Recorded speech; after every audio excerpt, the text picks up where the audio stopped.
फटाक 30 सेकंड में हर खबर डाउनलोड कीजिए तक ऐप, लिंक डिस्क्रिप्शन में।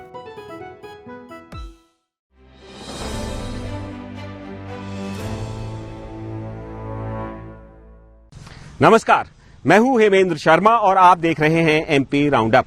मध्य प्रदेश में पंचायत चुनावों के ऊपर घने बादलों का साया मंडरा रहा है। सुप्रीम कोर्ट ऑफ इंडिया के द्वारा ओबीसी के लिए आरक्षित सीटों के चुनाव पर रोक लगाने के बाद ये चुनाव बीजेपी और कांग्रेस दोनों ही दलों के लिए गले की हड्डी बन गए हैं। दोनों ही दलों ने विधानसभा में एक मत होकर एक संकल्प भी पारित किया है, जिसमें कहा गया कि मध्य प्रदेश में ओबीसी के आरक्षण के बगैर चुनाव नहीं होने चाहिए।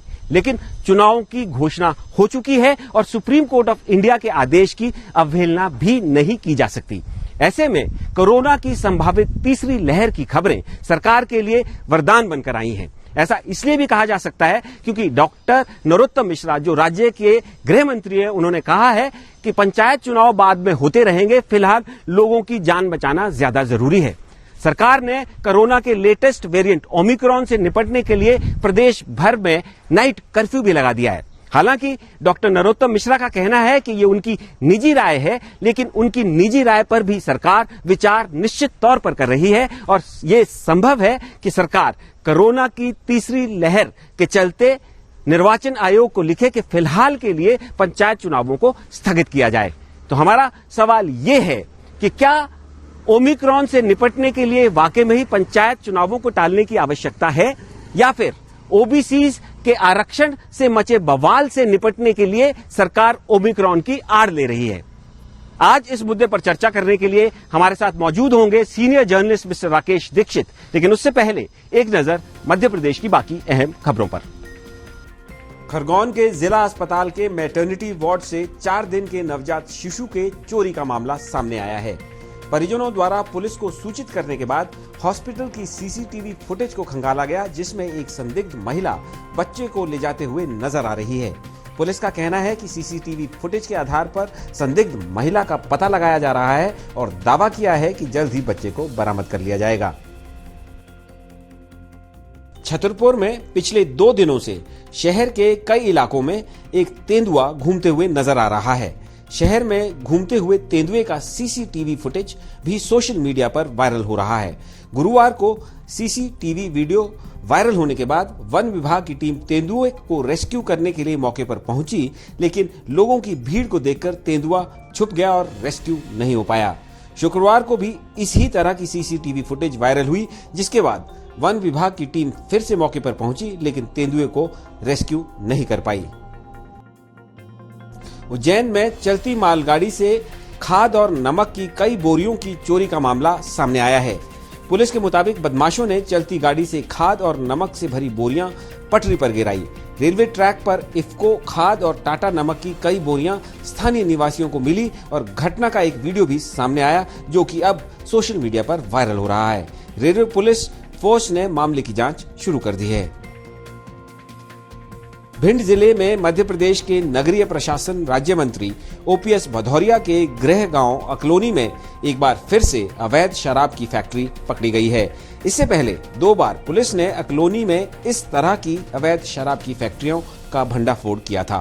पुलिस ने शराब फैक्ट्री से 100 पेटी तैयार शराब और भारी मात्रा में पैकिंग का सामान जब्त किया है। शराब की फैक्ट्री एक संदीप भदौरिया व्यक्ति के घर से चलाई जा रही थी। फैक्ट्री पर मौजूद 2 व्यक्ति पुलिस को देखकर मौके से फरार हो गए। और अब बारी मध्य प्रदेश के पंचायत चुनावों की, जो शायद ही निकट भविष्य में संभव हो पाए। और इस पर चर्चा करने के लिए हमारे साथ मौजूद हैं senior journalist mister Rakesh Dikshit. Sir, आपका स्वागत है एमपी तक पर। सर, चुनावों की नोटिफिकेशन हो गई है, डेट्स डिक्लेयर हो गई हैं, 3 चरणों में होना है। सुप्रीम कोर्ट का उसके बाद ऑर्डर आया है और अब राज्य के गृह मंत्री कह रहे हैं कि ये बाद में भी होते रहेंगे चुनाव। फिलहाल कोरोना से बचने के लिए सरकार की ये पहली प्रायोरिटी होना चाहिए। तो सरकार का मेरा आपसे ये सवाल है कि क्या सरकार वाकई में कोरोना से बचने में सीरियसनेस दिखाना चाह रही है, या ये जो बवाल मचा है ओबीसी आरक्षण के ऊपर पंचायत चुनाव के लिए, इससे निपटने के लिए ये सब किया जा रहा है? देखिए, पंचायत चुनाव के बारे में सबसे पहले तो उसकी संवैधानिक पृष्ठभूमि को जानना होगा। 17 दिसंबर को सुप्रीम कोर्ट का ओबीसी आरक्षण पर स्टे आया जी। उस समय सरकार को एहसास हो गया होगा कि वो एक गहरे संवैधानिक दलदल में फंस चुकी है। तो सबसे पहले तो बीजेपी की सरकार ने कांग्रेस के ऊपर सारा दोष मढ़ने की कोशिश की, जिसे हमारे बुंदेलखंडी में कहावत है कि धोबी से नहीं जीते तो गधैया के कान खींचने लगे। अब सुप्रीम कोर्ट के ऊपर तो ये दोष मढ़ नहीं सकते थे क्योंकि वहां अवमानना का खतरा था, तो उन्होंने सीधे सीधे कांग्रेस को दोषी बताना शुरू कर दिया। लेकिन वे समझते थे कि ये अब ऐसी स्थिति है कि उससे पार नहीं पाया जा सकता। कांग्रेस पे कितना भी दोष मढ़े लेकिन उससे उबर नहीं सकते। तो इनके लिए एक ब्लेसिंग इन डिस्गाइज ये कोरोना की तीसरी लहर है, चूंकि ओमिक्रॉन के मामले बढ़ने लगे हैं तो उन्होंने वहां से दोष को शिफ्ट करके अब ओमिक्रॉन का सहारा लेकर अपने को बचाने की कोशिश की। मैं हेमेंद्र बताऊं, इसमें दो ही स्थिति में ओबीसी के साथ में चुनाव हो सकते हैं। एक, या तो इनके रिव्यू पिटीशन जो सरकार की लगी है उस पर सुप्रीम कोर्ट एक सकारात्मक रवैया अपनाए। लेकिन इन्होंने पहले रिकॉल एप्लीकेशन लगाई जिसको रिजेक्ट कर दिया गया। बिल्कुल। और अब ये डबल बेंच का ऑर्डर है। हाँ। तो क्या डबल बेंच के ऑर्डर का रिव्यू डबल बेंच ही करेगा या वो कॉन्स्टिट्यूशनल बेंच के पास जाएगा? कॉन्स्टिट्यूशनल बेंच के पास जाएगा। मैं उसकी पृष्ठभूमि बताता हूं कि या तो ये होगा कि संवैधानिक पीठ के पास जाए और संवैधानिक पीठ इस जो डबल बेंच के ऑर्डर है उसको उलट दे, या फिर इसमें संविधान संशोधन, दो ही ऑप्शन बचते हैं। इसकी वजह है 2010 में जो कृष्णमूर्ति जजमेंट आया था वो 2010 का जो कृष्णमूर्ति जजमेंट है उसमें उसे ट्रिपल टेस्ट भी कहते थे। जी। तो ट्रिपल टेस्ट में उस समय की जो संवैधानिक पीठ थी, 5 सदस्यीय संवैधानिक पीठ, उसने 3 तरह की शर्तें रखी थी राज्य सरकारों को। जब तक कि इन 3 शर्तों को पूरा नहीं कर सकती तब तक कि वहां पर ओबीसी के साथ में चुनाव नहीं हो सकते पंचायत के तो चुनाव। जो अभी जब जजमेंट आया सर ये डबल बेंच का, उसमें भी ये ट्रिपल टेस्ट का जिक्र हुआ है।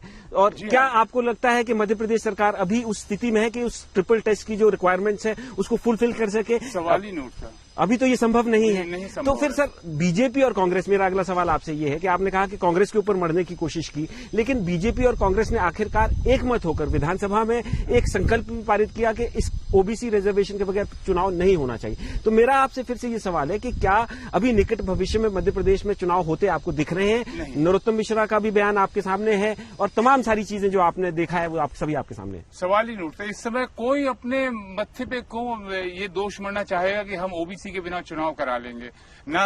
यहाँ पर याद कीजिए 54% ओबीसी की आबादी है। न कांग्रेस से इस बात के लिए अपना इल्जाम अपने सिर पर लेना चाहेगी कि हमने ओबीसी के बिना चुनाव की इजाजत दे दी, और न बीजेपी ये चाहेगी।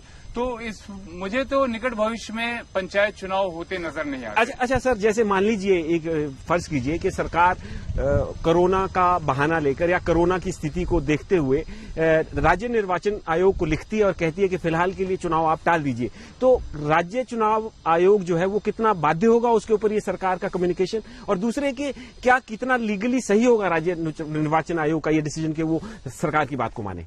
याद कीजिए 17 दिसंबर को जिस समय सुप्रीम कोर्ट का स्टे आया था तो सुप्रीम कोर्ट के जस्टिस खानविलकर ने साफ साफ कहा था हमारे राज्य निर्वाचन आयोग के सीईओ को कि आप आग से खेलने की कोशिश मत कीजिए। बहुत कड़े शब्दों में उन्होंने चेतावनी दी थी कि जो कृष्णमूर्ति जजमेंट है उसके साथ में कोई छेड़छाड़ नहीं होनी चाहिए। लिहाजा मुझे नहीं लगता कि बसंत कुमार सिंह जो हमारे मुख्य चुनाव आयुक्त हैं वो सुप्रीम कोर्ट के फैसले की भावना के जरा भी इधर उधर जाने की कोशिश करेंगे, खासतौर पर जब इतनी स्पष्ट चेतावनी मिल चुकी है। तो अभी जो स्थिति है उसमें किसी भी तरह का चुनाव आयोग किसी तरह का एडवेंचरिज्म नहीं करेगा, किसी तरह की छेड़छाड़ नहीं करेगा। जो राज्य शासन कहेगा तो भी सुप्रीम कोर्ट की जो फैसले की भावना है उसके अनुरूप ही जाने की कोशिश करेगा। तो कांग्रेस और बीजेपी दोनों ही दल ये कोशिश जरूर कर रहे हैं कि ओबीसी के लिए जो आरक्षण निरस्त हुआ है उसका ठीकरा उनके सर पर ना फूटे। दोनों ही दल यूनाइटेड हैं और ये कोशिश भी कर रहे हैं कि किसी तरह से फिलहाल जब तक सुप्रीम कोर्ट का रिव्यू पिटीशन पर ऑर्डर नहीं आ जाता इन चुनावों को टाला जाए। लेकिन ये बात जैसा कि राकेश दीक्षित जी भी बता रहे थे कि राज्य निर्वाचन आयोग जरूरी नहीं है कि सरकार की बात माने और वर्तमान परिस्थितियों में सुप्रीम कोर्ट ऑफ इंडिया के रवैये को देखते हुए ज्यादा एडवेंचरिज्म नहीं दिखाएगी। एमपी राउंड अप में आज सिर्फ इतना ही। मंडे को फिर मुलाकात होगी, तब तक के लिए थैंक यू, गुड बाय।